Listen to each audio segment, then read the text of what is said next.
All right, it's Tuesday. Time for 5 great minutes with Jimmy Vaccaro. If you're ever in Las Vegas, stop in and see him at the South Point. Been a bookmaker for over 40 years, and give him a follow on Twitter at Jimmy Vaccaro. Was this the worst week of the year for you with what happened in the NFL on Thanksgiving and all the teasers getting there? Yeah, personally for the South Point, it was a losing weekend, and I felt like the Cleveland Browns.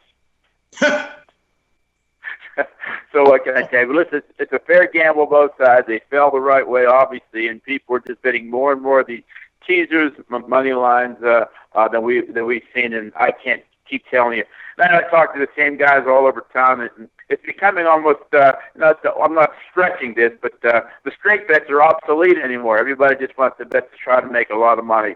We had 2 10-teamers paid out $60,000, 30 each.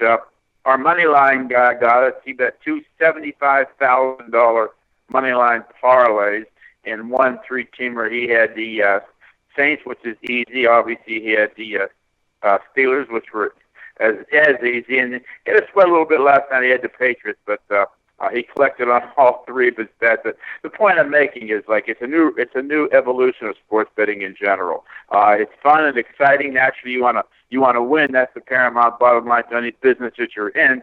But when people play it fair and square across the counter, not too much you can beef about. And obviously, the teasers hurt the most. And as we talked about so many times, Paul, and almost like a broken record, the NFL, even the bad teams, have a chance to keep the games close. And any time you're moving 7 points around with the NFL, you obviously have a pretty good chance of covering a teaser. And illustration, very simple. Not that I'm crying because I never beef. It's just the way this industry is. But you go back to Thursday, both sides of the Viking game, the teasers won. You go back to the Redskin-Dallas game, both sides of the teaser won there.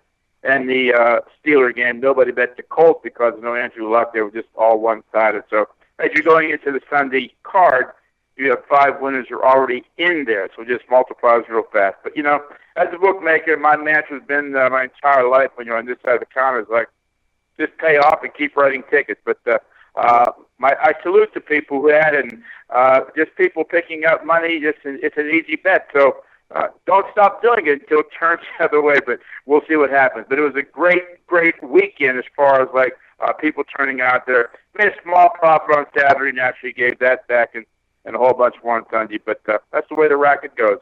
How was it Saturday for Ohio State, Michigan? That was the worst straight bet game of the day for us. We were going 2 ways up until about Thursday, maybe Thursday or Friday, Thursday late and Friday. But then, having the game as high as 6.5 and closing it at 3.5. Ohio State being the favorite. That was, and actually it was such a big volume game. We got stung pretty good on it. The only thing it saved us some money was naturally there was some Michigan money line.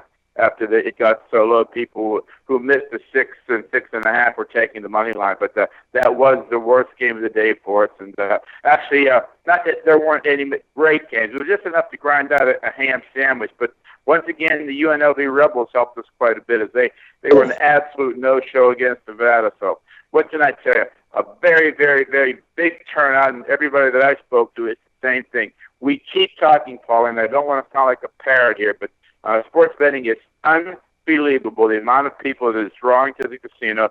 Sports betting is unbelievable. The people just like to have a good time for a $40 or $50 bill. And it's even better if you're drinking Corona and cashing a ticket. Nothing like it, kid. You got that right. Was there a silent assassin Saturday? No, not really. There really wasn't. It was just the same old. If there were, I'd tell you, nothing was a huge loser. Nothing was a huge winner. But like I said, the biggest losing side happened to be the Michigan game. The biggest winning side was on the Rebel side. But nothing to speak of. And Sunday was just put down a teaser, and you had about an 85% chance of winning, no matter who you circled. But that's where really you jump in and say, there's really no out card here because there's nothing you can do. If people bet you a teaser, going from 7 to 1, you say, well, how can I get some of the money back? Well, you can't really get any back because if you bump up the point spread from 7 to 8 and they take the 8 and they win by 3, well, you pay out the straight bet and you pay out the teaser. So teasers is just like you take them, and however they fall, that's the way they fall. That was a great weekend of action, especially Saturday, and now it continues with all the championship games. That'll be fun coming up. You can talk about that. And also, it's going to be big no matter what, but who are the 4 best teams for business that make the college football playoff for you? There's a whole bunch in there. I don't mind seeing Ohio State and Michigan in there. Naturally, we're going to get Alabama. I suppose the Clemson, the Clemson people won't be beefing if they win. They'll be fine. The Washington people have a little bit of a beef, and maybe the Penn State people if they win. But circle anybody. I mean, what you're going to see next weekend. For obviously maybe 1/3 of the amount of games we had from Friday and Saturday, we'll do as much action or more only because there will be some great matchups in these championship games. And mark it down now, kid. Mark me down for the Cowboys versus the Raiders Super Bowl Sunday.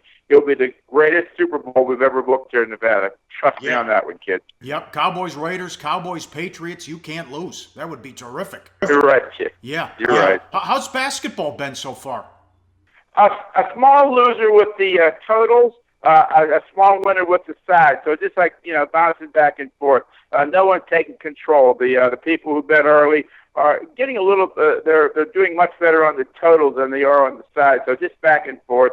And the Lakers showing life actually draws a little bit more attention at night. But I would say for the time being, for the first month and a half, if we're holding 2.5%, 3%, that's about where we're at. Nothing big on either side. All right. Excellent job as always. We'll talk to you next week. Thanks for 5 great minutes, Jimmy. Hey, guys, for the full video, go to sbrpicks.com.